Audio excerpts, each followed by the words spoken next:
ওম শান্তি। 7/1/2024 প্রাত মুরলি অব্যক্ত বাপদাদা Madhuban. Revise date 31/12/1997। বাবা আজকে বললেন, এই নতুন বছর মুক্তিবর্ষ উদযাপন করো, সফল করো, সফলতা প্রাপ্ত করো। আজ বাপদাদা নিজের নবজীবনের শ্রেষ্ঠ আত্মাদের, নবযুগের রচয়িতা আত্মাদের নতুন বছরের অভিনন্দন জানাচ্ছেন। দুনিয়ার জন্য নতুন বছর আরম্ভ হচ্ছে। তোমরা সব বাচ্চার মনে নবযুগের স্মৃতি আসছে। যেমন নতুন বছর কাল আসতে চলছে, তেমনি নবযুগও কাল আসবে। এমন স্মৃতি কি আছে তোমাদের যে আমাদের নতুন যুগ আগত প্রায়? যেমন আজ নতুন বছরের জন্য মনুষ্য আত্মাদের হৃদয়ে খুশি রয়েছে, অল্পকালের উৎসাহ রয়েছে, তেমনি নবযুগ আগমনের সদাকালের খুশি তোমরা সব আত্মা মধ্যে রয়েছে। এমন মনে হয় কি ব্যাস আজ আর কালকের ব্যাপার। আজ পুরনো যুগ, কাল নবযুগ সামনে দাঁড়িয়ে আছে।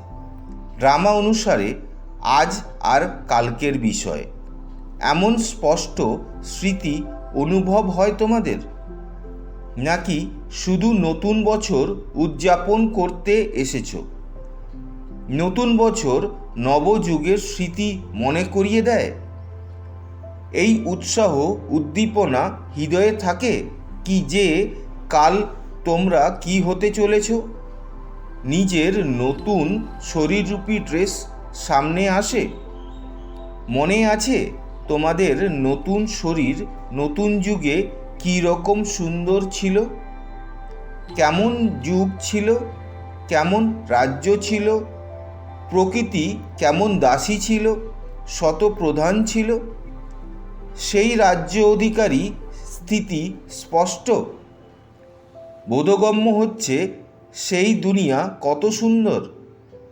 এক সেকেন্ডে নিজের রাজ্য অধিকার অনুভব করতে পারো নাকি অনুভব করছো? ব্যাস এক সেকেন্ডে নবযুগে চলে যাও। কিভাবে যেতে হয় জানো তোমরা? কতবার এই রাজ্য অধিকার প্রাপ্ত করেছো মনে আছে তোমাদের? অনুভব করো নিজের রাজ্য কত সুন্দর, স্বতন্ত্র, আবার মনোরমও বটে। সুতরাং সেকেন্ডে শুধু আমাদের রাজ্য আর আমাদের বিশ্ব রাজ্য অধিকারী স্বরূপের স্মৃতিতে এসো।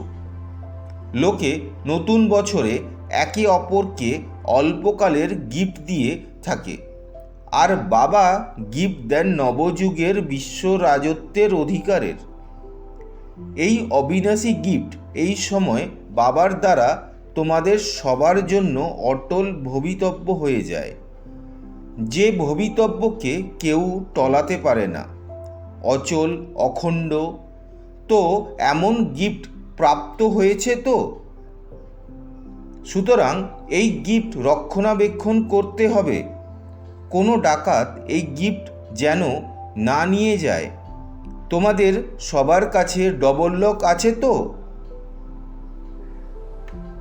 আজকাল সিঙ্গেল লক চলে না, ডবল লক দরকার। গোদরেজের লক না, গডের লক চাই। তো গড এই রকম লক তোমাদের দিয়েছেন যা কেউই ভাঙতে পারে না। যদি গড়িমসি করো তো দস্যু আসবে। দস্যুও হুঁশিয়ার হয়। তারাও জেনে যায় যে এদের লক আজ আলগা রয়েছে, সেই জন্য নিশ্চেষ্ট হয়েও না।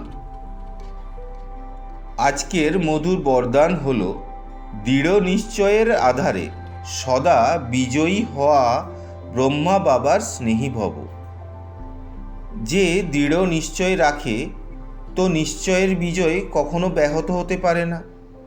পাঁচটি তত্ত্বই হোক কিংবা সব আত্মারাও যদি তোমার বিরোধিতা করে আর তুমি অটল নিশ্চয়ের আধারে সমাহিত করবার শক্তি দ্বারা সেই বিরোধিতাকে সমাহিত করে নেবে।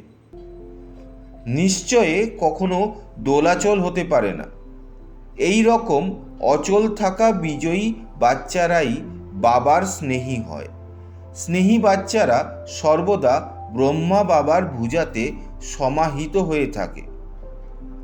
আজকের মধুর স্লোগান হলো, সর্ব খাজানার চাবি প্রাপ্ত করতে হলে পরমাত্ম ভালোবাসার অনুভাবী হও।